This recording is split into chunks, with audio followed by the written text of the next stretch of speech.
Hello, I am Marcus and welcome to this new episode of EV Journey. Today again we're going to talk about Volkswagen software HAL for the ID.3. But first I have brought you to my hometown where they have just installed a destination electric vehicle charger. As you can see, it's still not available. Hopefully it will be put online this month. So that's a 22 kilowatt destination charger. As you can see, I've actually iced it here with my cactus, and the BMW has iced it. So when it does go online, hopefully people won't be icing it and it will be dedicated EV charger. So let's see what I would do if this was my electric ID.3 or other electric vehicle. What I would do is I would get a cable, plug one end in here, like so, and you plug the other end in to the car here. In the ID.3, I think it's in that place there. Obviously, this is not electric vehicle. So then what do you do? Well, if this is a fast charger, you've got 30 minutes, more or less, 20 minutes, 30 minutes, 40 minutes, depends how long you want to charge for, of doing nothing. So, obviously, as this is a destination charger, probably on the ID.3 will take 5 hours. On a Zoe, it will probably be quicker. So let's get into the car.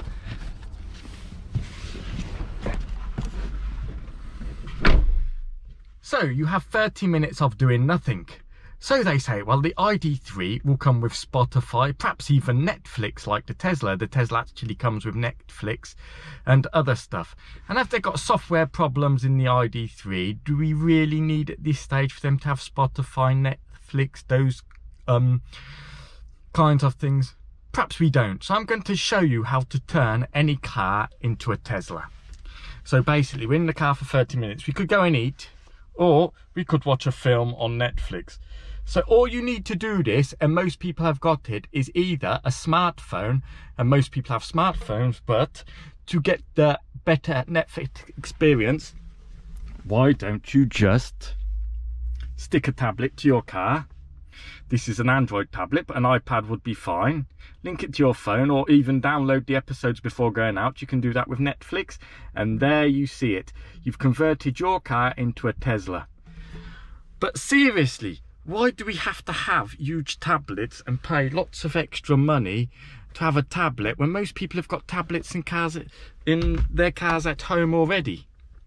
I think the e-up is absolutely nailed it, because the e-up just has the necessary buttons for the air conditioning and stuff, and then you put your phone on top of it to have extra functionality. That is absolutely amazing. You've saved yourself money and not having to pay for an unnecessary tablet, and also the car's simple and you just use your phone. I've just put the engine on, so let's not pollute the planet for too long. So for example, in my Citroen Cactus, it comes with a tablet and you do everything from the tablet. It's very minimalist, as you can see here. Look, it's got GPS. I never use this GPS. I would only use this in an emergency. Because it's not connected to the internet, I always use Waze or Google Maps, and it's here on my smartphone. So why are we paying extra to have things like GPS on our cars? I'm pretty sure the ID.3 will come with GPS, but is it really necessary? At least it's not necessary in the first release. And now let's get on to the next topic, features and bugs. So for example, apparently up to 300 bugs are being reported daily for the ID.3 that need to be resolved. Obviously they don't all need to be resolved, because obviously there's bugs issues. For example, the charging isn't working, the drivetrain isn't working, but there's probably lots of little issues that testers or drivers are reporting that's not really issues or drivers. I'll explain this to you with the Cactus. So for example, here you control the air conditioning, as you can see. Now if I want to turn it off, this is the most annoying thing on the Cactus, I have to press this until there are no fans. Why is there no off button? Surely there's plenty of space here to put an off button, but there's no off buttons. You have to turn it on or off like that. So obviously, if I was working for Cactus at the time, I'd probably report this as a bug. But it might not be a bug, it just wasn't designed into the car. So obviously there's a get around. You press the minus sign until the fans are off. Obviously for the driver this is annoying, but it's not really a bug. So probably of those 300 daily bugs reported, there's probably only a few that are actual bugs that need to be finished before the ID.3 is released. So what do you do on a normal software project? So if you're running behind schedule on a normal software project, what you do is you say, right, we're going to do a minimum viable product. That is, we're going to do a product that will work for the client, but won't come with all the features straight away. So what Volkswagen should be doing is concentrating on the bugs and features that do work, and that have to work before it can be given to a customer. Then other features, for example, the heads-up display, if that's not working correctly, or if the Hello ID, where you speak to the car, is not working correctly. These things they can disable for the moment, as long as they give good communication to the client. Then it should be fine to say, perhaps within 6 months, you'll get Hello ID working, you'll get heads-up display working, you'll get other things working, and those will be rolled out with the over-the-air updates.